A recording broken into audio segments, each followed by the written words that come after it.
viewers, welcome back to my channel. Okay, so today I'm doing 10 things you could do when you're bored in The Sims, but it's all like base game things. So I mean, other packs you can like add on to things, but so we got things from build, gameplay, and create a sim. Okay, first we'll start with create a sim. I technically get bored a lot in create a sim, so I don't have much advice about this. But one thing I do find is if you're kind of bored with it, like make a sim that you actually like. Just make a random sim, play with them for a while, and once you get to know them, it'll be much more funner to like create their outfits. Since if you just happen to create a sim and like try design, maybe you don't have any idea. But once you get to know them and like know things about them, then it'll be easier and it might be funner to do it too. I find that. Okay, then we'll go on to building. So first off, is like a cool thing you could do is like build with grayscale or inverted colors. That could be like a fun challenge.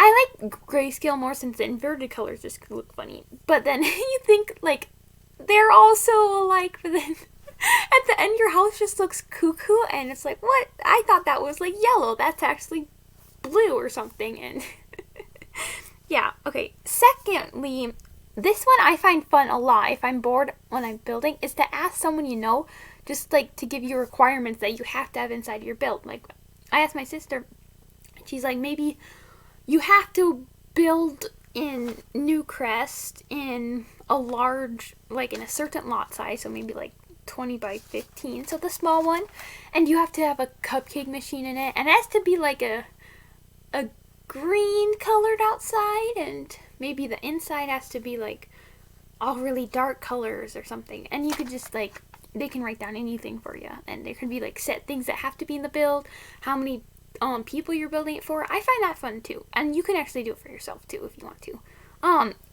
Next is randomize the amount of money you get for each room. So that could be fun. Instead of just like, okay, for this whole house I have to have this money, but each room is like a different amount of money. That could be really fun.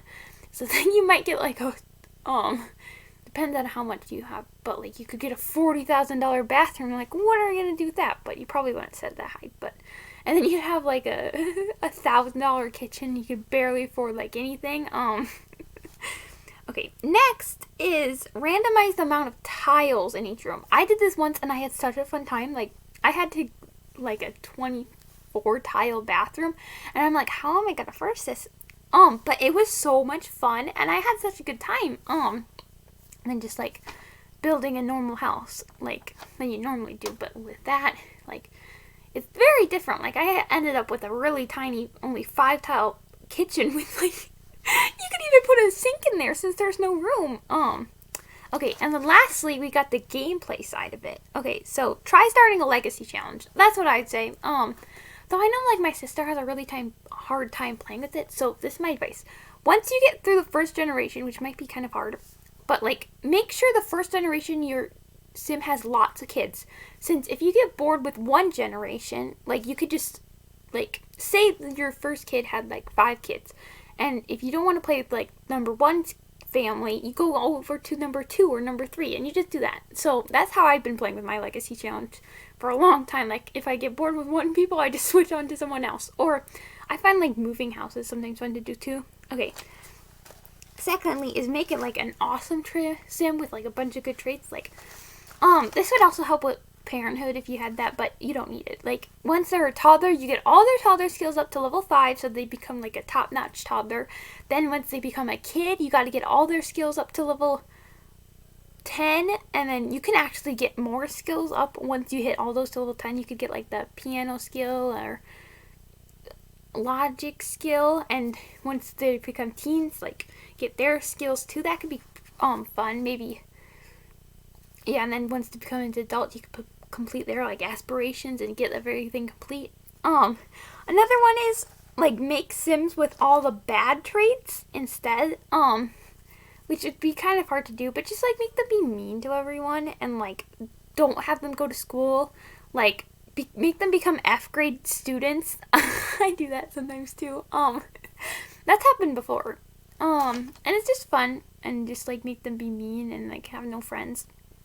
And this one kind of ties in, but they need to be like adult to do this, and it's trap sims inside houses. And I've done this before, and it's fun. Okay, so basically you have your house. It doesn't need to be like fancy or anything, but you like put a fence in your backyard, and you want your sim to be evil, definitely evil, and you can just trap them in there and lock the door so they're all trapped in there, and you could be mean to them, and like maybe you want to get into fights with all of them, and then once they die, you try to befriend the Grim Reaper, and maybe you can like, I don't know, try to get a relationship with them. I find that fun to do sometimes. Yeah, and then you just have like, you end up having a giant gravestone thing in your backyard, and it's all normal.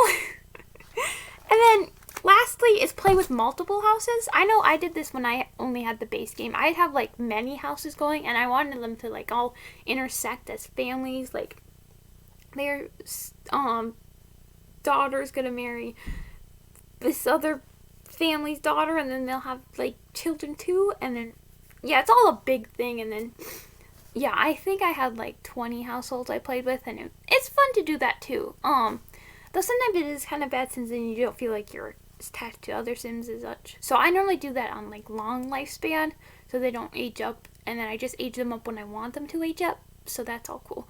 But those are my 10 tips for new gameplay build and create a sim ideas. I tried to pick ones that I haven't seen in other videos so far. I mean the legacy thing probably been, but it's so much fun. Or like any challenges. I know it's really hard to pick challenges because like I see so many, and I'm like, I want to do this, but then I'm like, I don't know. Maybe try your own challenge. I mean, I tried to do that, but it was sort of difficult, and I did end up not liking it. But so that's the end of the video. So if you enjoyed it, give it a thumbs up, and I'll see you all next time. Bye!